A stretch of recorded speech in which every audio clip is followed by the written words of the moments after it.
is Sally from Growing Intentional Families Together, and you are watching Boom's TV on Roku.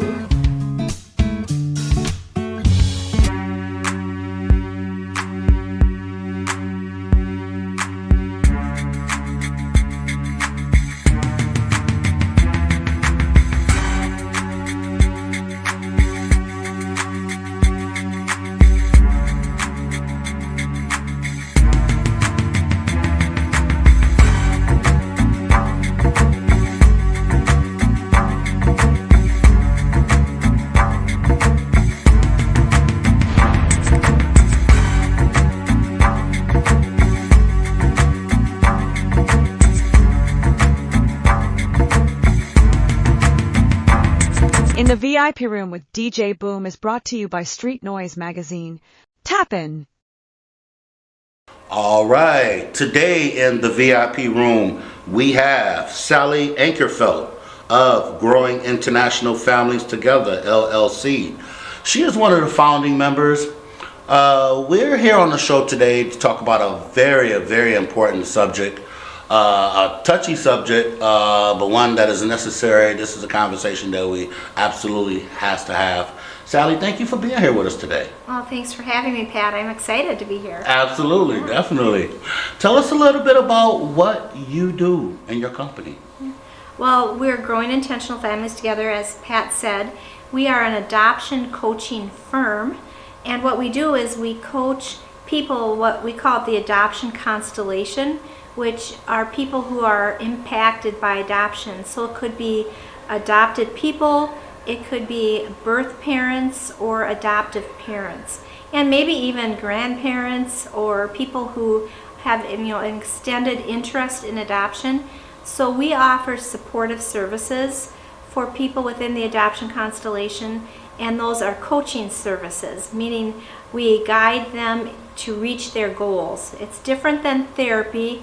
It's a very specific technique that helps people get to where they want to go. And so we have been at this for about 3 or 4 years, but actually we had a company before this too where we did the same thing, and then we reincorporated and came to Minnesota, and so we have a new name back in 2020. So we coach, like I said, people within the adoption constellation. We also help agencies or other organizations who help with adoptive experiences, either adoptive parents or other people within the constellation. We will do trainings for them or webinars for them. For instance, we currently are helping one organization do a grief webinar, adoption grief. So we are a virtual company as well. We do a lot of meetings over Zoom, but we also do in-person meetings. Like, I'm from Minnesota, so I will meet at coffee shops with people and coach them that way. So we do several things like that for the adoption constellation. And all of our coaches, currently there are 5 of us, we all are part of the adoption constellation. And this was one of our big commitments. One reason why we did this in the first place was to have that lived experience, so that when somebody's talking to us, we can at least have a touch point in that experience for ourselves. So for instance, I'm an adoptive parent. We have 2 other adoptive parents. We have one person who is adopted, and we also have a birth mother. So we represent all of the people. Generally, it's called the triad, the main players in adoption, those impacted, the adopted person, the adoptive parent, and the birth parent. So we have a commitment to making sure that people in the triad are heard, and we center the experience on the adopted person, because they are the ones that really have the greatest impact. And so we want to make sure that their voice is heard and centered in whatever we do. We call it the trispective approach, and we call it interconnectivity, which we believe is that even if people don't know each other, like let's say I, as an adopted person, may not know my birth family, my family of origin, I still think about them. They're still impacting the experience.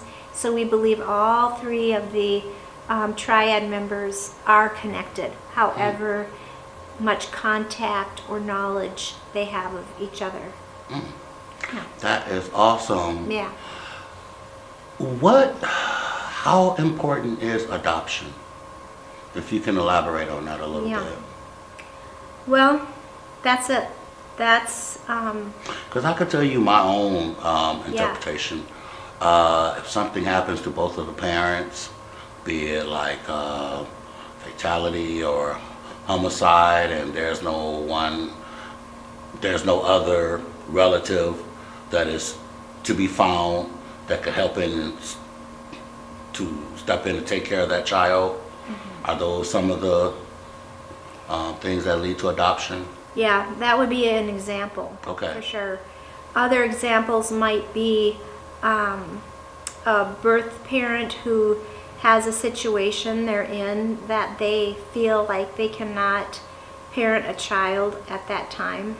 And so that's called, that's where a birth parent places a child.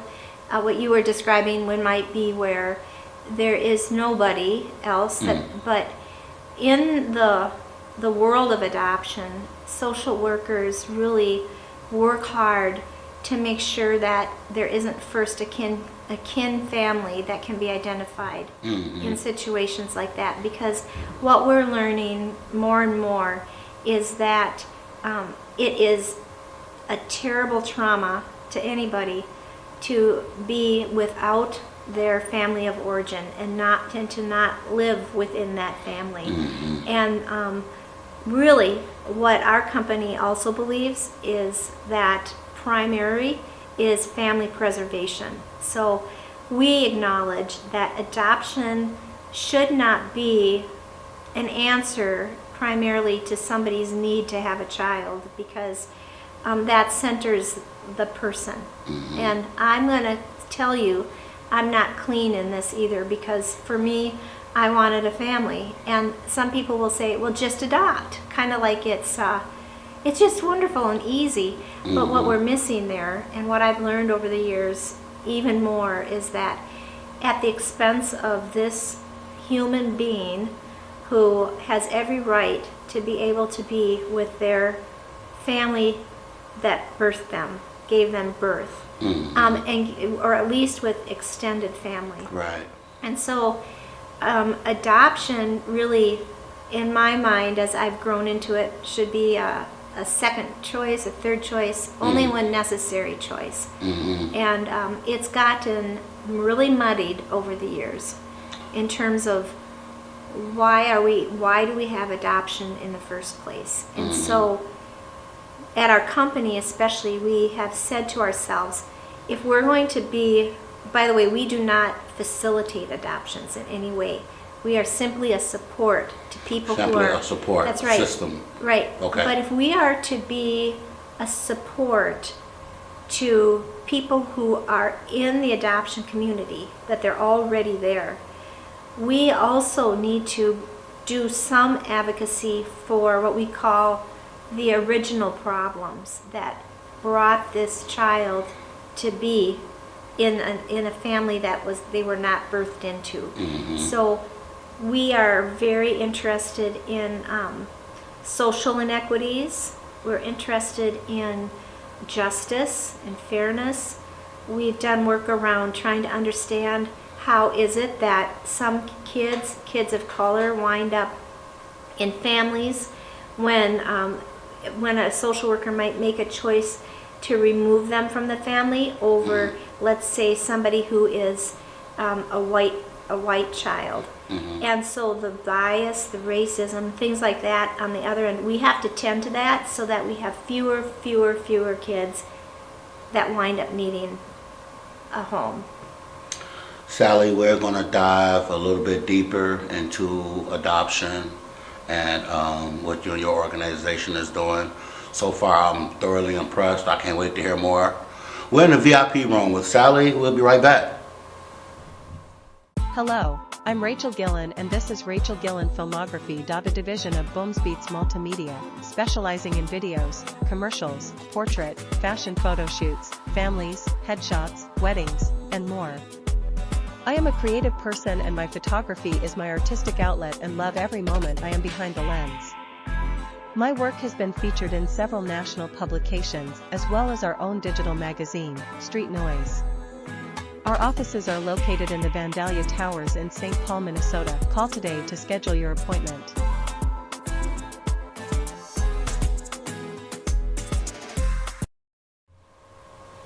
All right, we are back in the VIP room here with Sally from Growing International Families Together, and we were just talking about the importance of adoption and basically what her organization does, and not that they facilitate, but they are more of a support system, which meaning like you're there for the person who is getting adopted, you're there for the couple who is looking to adopt.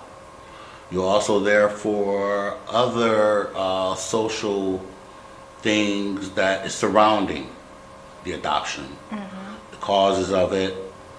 What made you want to get into this, Sally? What made you just wake up one day and said, okay, you know, this is what I'm going to do. This is what I'm going to dedicate my life to. How did that come about? Please share with us. Well, I am a mother of 3 children through adoption. Okay. I started when back in 1997. So that was our first child who was adopted internationally. And then along came our daughter, who we adopted domestically.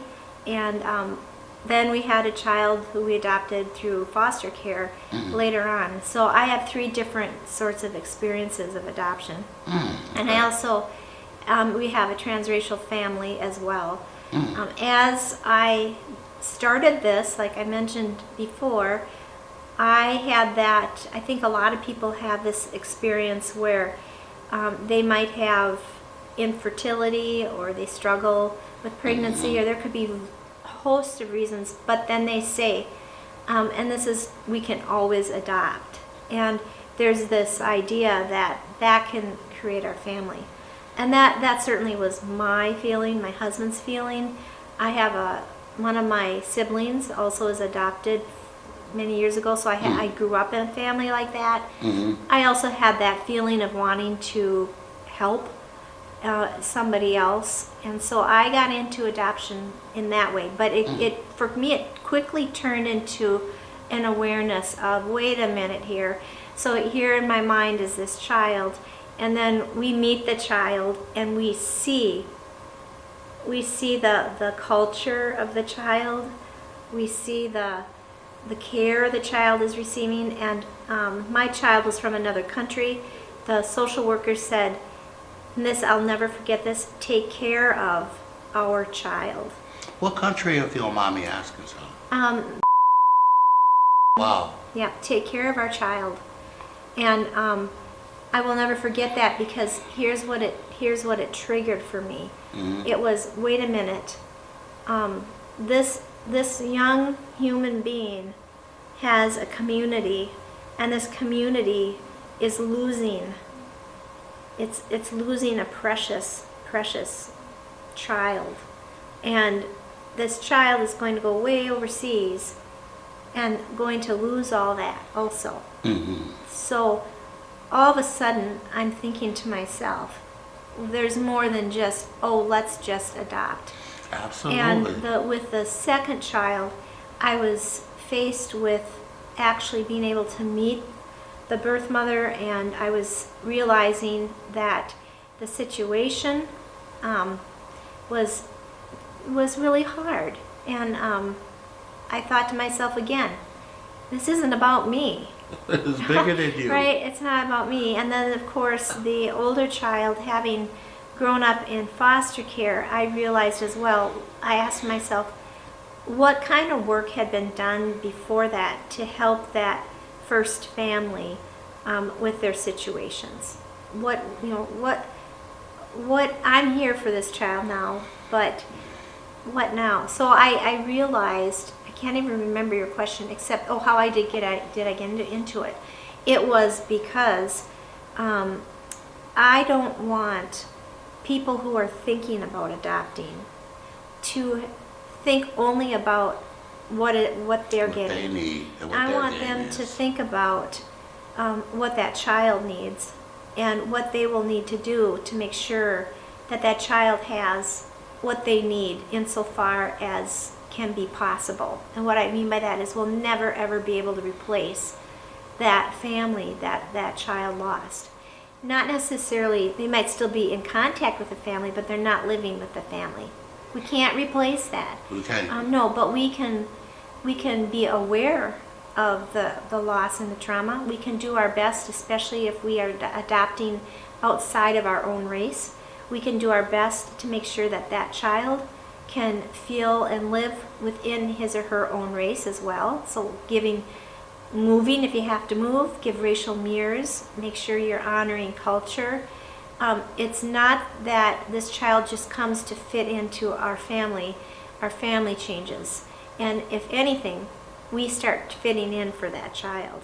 That would be the ultimate. And so all of our other coaches, like I said, we are committed to not just talking to prospective adoptive parents, but we do feel that that is much needed for people to start to understand that if they're going to enter into adoption, because what's at stake?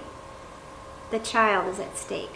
That child's life is at stake. Absolutely. Yep. Absolutely. Yep. And so we expanded it to include an adoptee who's a coach and a birth mother who's a coach. Okay. Because as an adoptive parent, I might be able to help adoptees, which I have, but really we want to say we have all three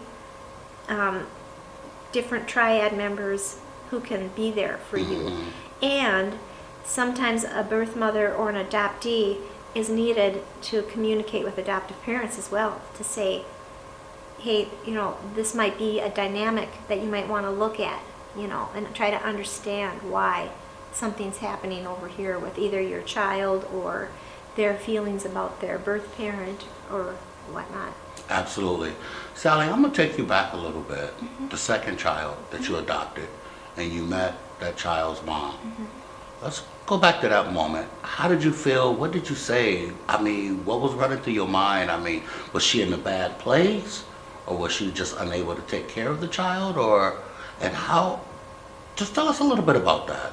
Well, difficult circumstance. And, Yeah. And anybody who's in that situation, it wouldn't even have to be my own personal experience. Yeah. But hands down, there's not one birth parent, especially birth mothers, who are like, I'm just, I've not encountered anybody who just like, oh, this is so exciting.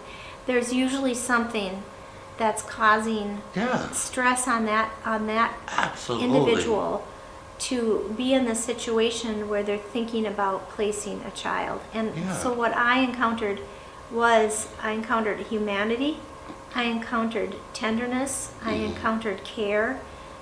Sometimes I think prospective adoptive parents might be thinking almost putting down a birth parent, like, I can do better, Right, or this person is,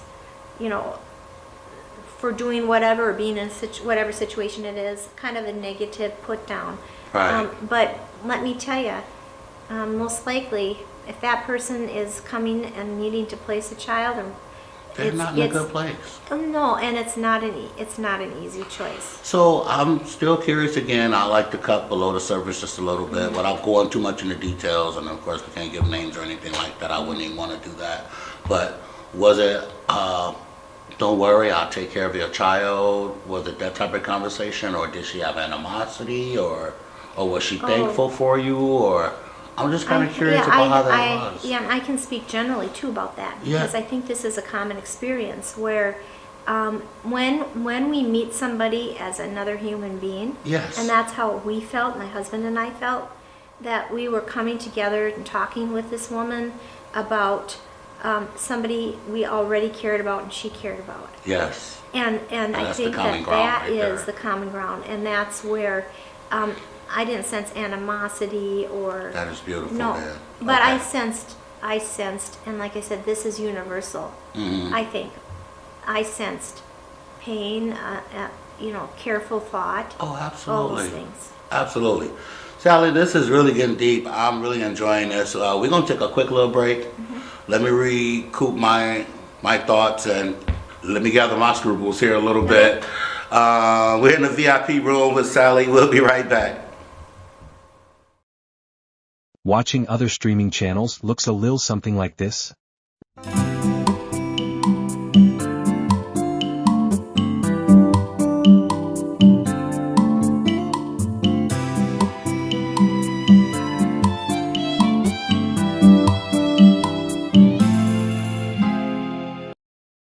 However, watching Boom's TV looks a little something like this.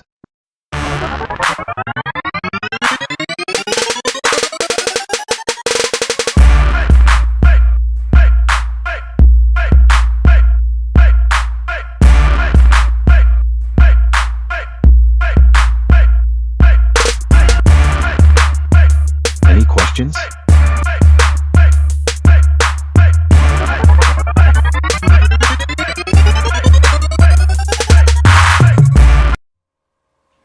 And we are back in the VIP room with Sally from Growing International Families Together. We're talking about adoption. I've learned a lot. I've learned some things that I didn't know. Adoption is necessary. Absolutely. If not, we have a bunch of bad kids running the streets and no one to guide them. But your explanation, and when people, you know what, you opened up a whole thing with me when you said, adoption is not about the person looking to adopt, it's about the child. People's quick to say, yeah, we can adopt and we'll be happy. The child is the first priority. Will that child be happy?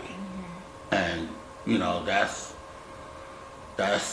yeah. But you was telling me, right before the break, we was talking about, you know, you were meeting the parent of one of the children, or one of the child that you had adopted, and how that went. And I couldn't imagine, I got 3 girls, I couldn't imagine being in that place where I have to say, okay, go be with this person, go live with this person, let them, that's gotta be the hardest thing in the world. I couldn't not even imagine, and I'm quite sure most of my viewers out there, they couldn't even imagine doing that. But when that is necessary, people like yourself step in, you step up. You have something coming up here in terms of a workshop or like a Q&A for the company. Can you tell us a little bit about that? Sure.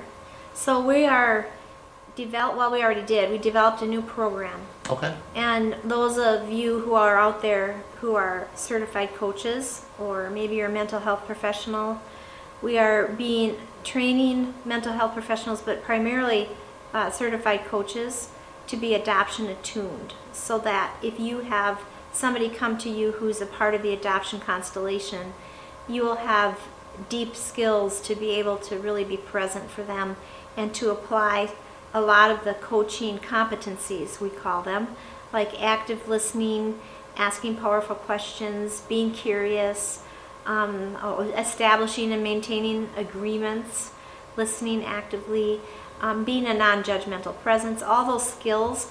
That's what we are going to be training people in, as well as giving people who are certified coaches or adoption professionals basic information about adoption in the United States, about the trauma, about the problems with it, about the process, not all those problems, but promises, maybe I could say, but also about the process, so that if somebody comes to you, let's say they are looking and thinking about adopting, you're going to be able to say, okay, let's take a look at that. Let's really take a look and let's explore what might happen with this child, what kind of pain they might be, or so that we're increasing the chances of having adoption competent parents too. And so that, unlike me, who has had to kind of learn as I go, these parents will have a much better opportunity to be there for their kids right out of the gate. And so this is a program, it's a 20-hour program that we are training. So at the end of the program, people will be able to have an adoption attuned certificate, and you'll be either adoption attuned certified coach or an adopted, attuned, certified professional. And the question and answer session you referenced is this Tuesday for people who might be thinking, hey, that might be something I'd be interested in, let me learn more. Then we go over a lot more of the details, the cost and things like that. It's at 6:30 Tuesday night on Zoom. And then we have another one coming up. And that's March 5th? March 5th. Okay. Yes. And another one coming up March 25th. Okay. Same thing. Okay. You just come on Zoom, we answer your questions, and we see if it might be right for you. And we're going to flash that website link at the bottom of the screen as it is listed right now. That is absolutely awesome. And I was going to ask you the questions. How long is the program? You answered that, 20 hours. Yep. Do you get a certificate at the end? You say yes. Yep. Is there a field that you could take that certificate and go get a job? Is that type of certificate? Well, it would be something that enhances what you already have. So Okay.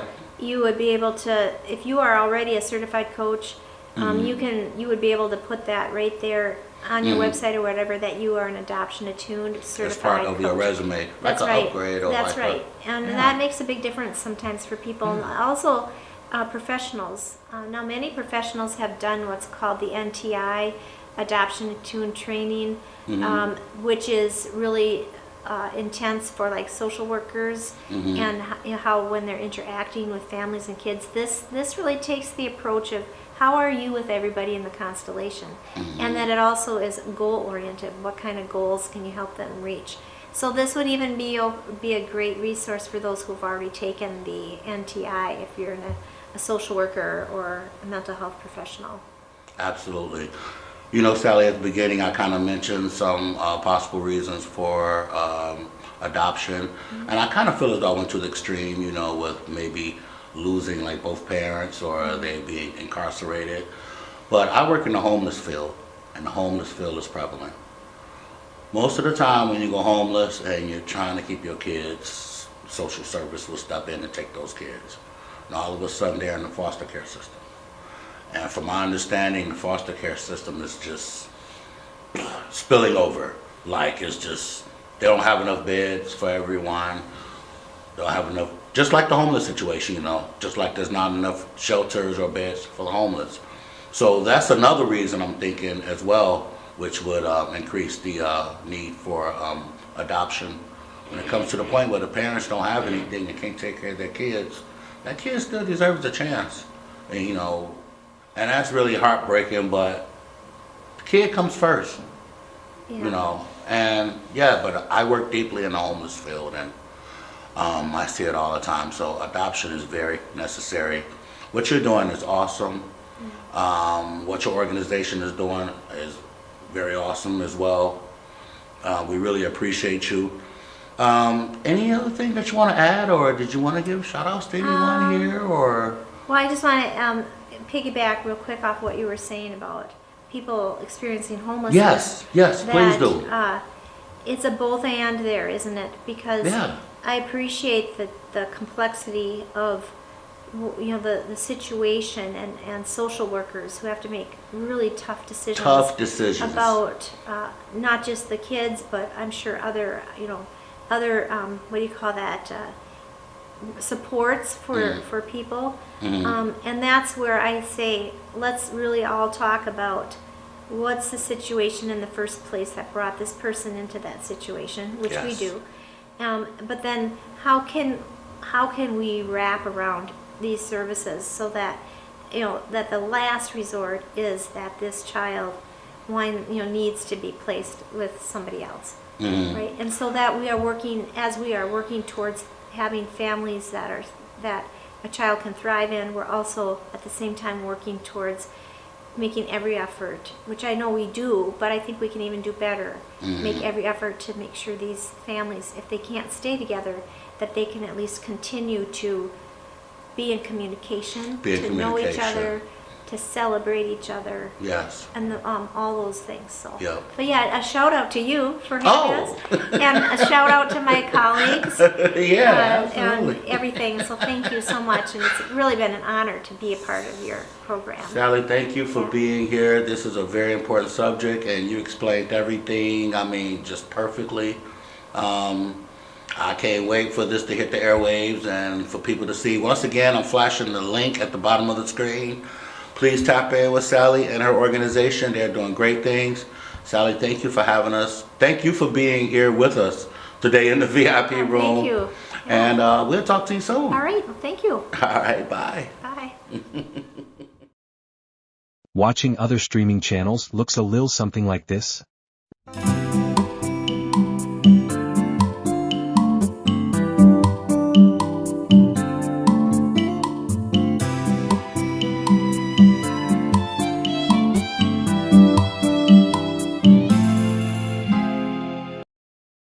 However, watching Boom's TV looks a little something like this.